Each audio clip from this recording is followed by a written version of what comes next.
안녕하세요. JBNB 유튜브에 오신 여러분 환영합니다.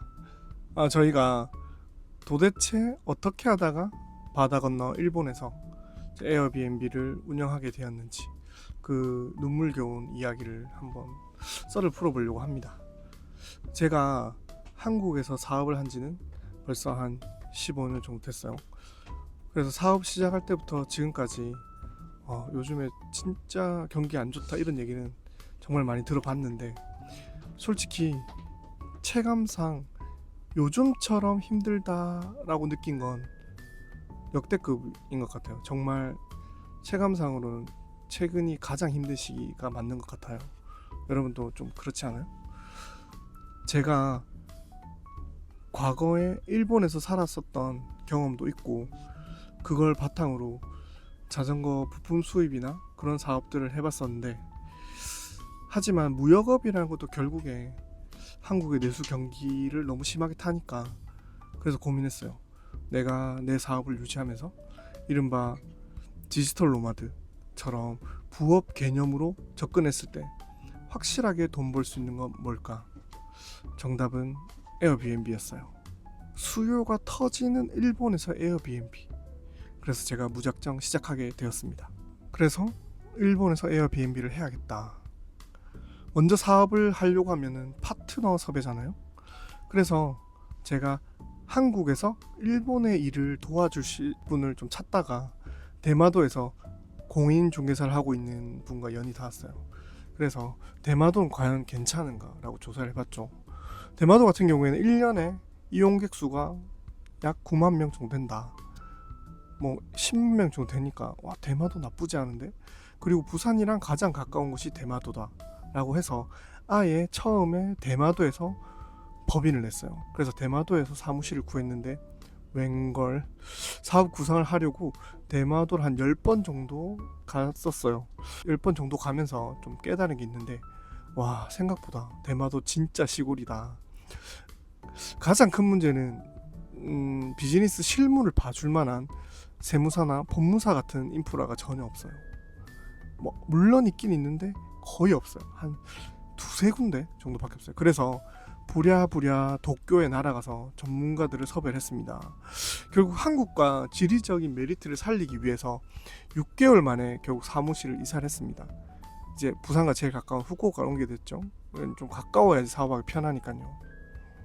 자, 이제 전문가 세팅도 끝이 났고 거점도 옮겼으니까 이제 사업만 하면 된다, 탄탄대로라고 생각했고, 사업을 하면서 느낀 게 이제 가장 큰 이제 벽을 만난 게 뭐냐면 바로 매물입니다.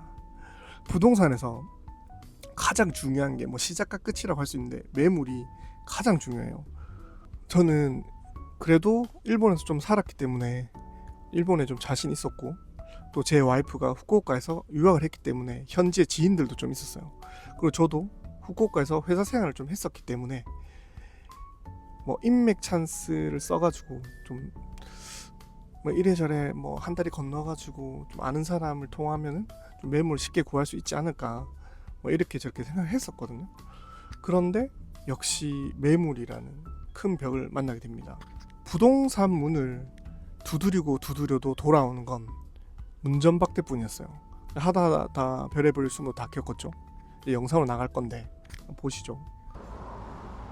여기는 그래도 후쿠오카에서 가장 큰 번화가 아닌 텐진이라고 하는 곳입니다.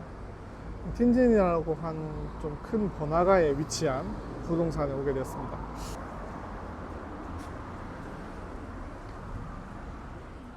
失礼します。はい。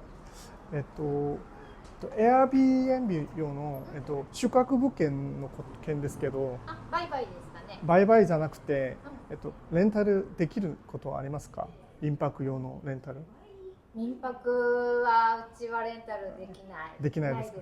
はい、すみません。ごめんなさい。失礼しました。はい。ありがとうございます。失礼しました。 오늘 오후에 쭉 부동산을 돌면서 계속 문을 두드리고 있거든요. 만약에 여러분이 똑같은 상황이라면 어떤 느낌이 드실지 한번 느껴보시라고 이렇게 두드려 보고 있습니다. 조금 거절에 대해서 익숙해져야 되는 것 같아요. 부동산 계속 가서 민박 물건 찾으러 왔어요. 에어비앤비 하고 싶어요. 이렇게 얘기하면은 대부분의 부동산들이 뭐 그렇게 얘기해요. 아, 민박 물건 없어요. 민박 물건 없어요. 에어비앤비용 물건 없어요. 이렇게 얘기하거든요. 그러면은 지금 하고 있는 사람들은 뭔가요? 이렇게 생각하실 수도 있잖아요. 아마 그런 것 같아요. 에어비앤비 잘 됩니다. 하지만 에어비앤비 하려고 하면은 어느 정도 장벽을 넘어야 합니다. 어쩌면 그 에어비앤비 하는 업자들이 그런 장벽들이 있어가지고 지금 에어비앤비가 계속 유지가 되는 게 아닌가. 무분별하게 사람들이 엄청 많이 들어와가지고 할 수가 없는 그런 장벽들이 있어요. 일본은 확실히 행정적인 장벽도 있을 것이고, 뭐 일본어도 있고, 그리고 제일 큰 건 아마 매물인 것 같아요. 제가 부동산 이제 또 들어갈 거거든요. 한번 가면서 말씀을 드릴게요.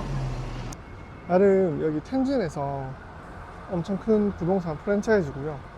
여기 들어가서 한번 물어보도록 하겠습니다. 아, 失礼します。ちょっとお伺いしてもいいですか？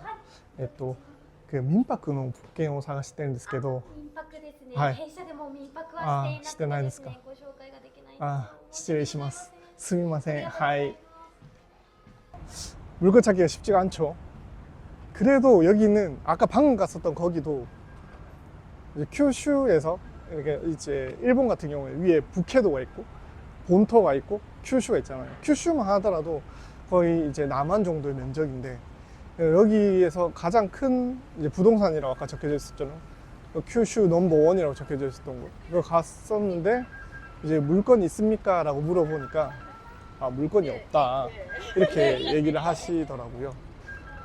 그리고 이제 뭐 몇 군데 좀 더 가보도록 할 건데 일단 저희 오후에는 이제 물건 찾으러 계속 돌아다녀야 할 것 같습니다. 물건 찾으러 돌아다니면서 민박 물건 있어요? 이제 에어비앤비 가능한 물건 있어요? 계속 이렇게 물어보도록 하겠습니다. 사실 후쿠오카에서도 에어비앤비를 이용하는 사람들 같은 경우에는 뭐 하카타역이라든지 텐진이라든지 상업지역 있잖아요. 그리고 캐널시티라든지 그 사이 외에는 그렇게 입지적으로 특별히 메리트 있는 지역은 없거든요. 보통 이제 공항에서 내려가지고 이 캐리어를 끌고 하카타역에 온다든지 아니면 배를 타고 와서 하카타역까지 가서 그 주변에 이제 있는 텐진이나 캐널시티를 가게 되기 때문에 여기서 숙소가 너무 멀어진다면 특별히 의미가 없으니까 보통 숙소를 알아볼 때 이렇게 좀 번화가에 와서 많이 알아보는 것 같아요. 드림스테이지라고 하는 되게 큰 부동산 한번 가보려고 합니다. 이 드림스테이지 같은 경우에 앞에 적혀져 있는 내용이 맨션, 아파트, 로프트, 신축하는 물건, 그리고 리노베이션, 이제 인테리어가 다 되어 있는 물건이랑 그 건물 한 개짜리, 하나짜리 건물, 그리고 이제 보증금이 없는 물건, 뭐 여러 가지 다 취급한다고 합니다. 다들 뭐 다 된다 해서 들어가서 물어보면은 뭐 결과적으로 뭐 좋지 않은 답변을 얻을 때가 많은 것 같아요. 여러 가지 없는 물건이 없다고 하니까 들어가서 보도록 하겠습니다.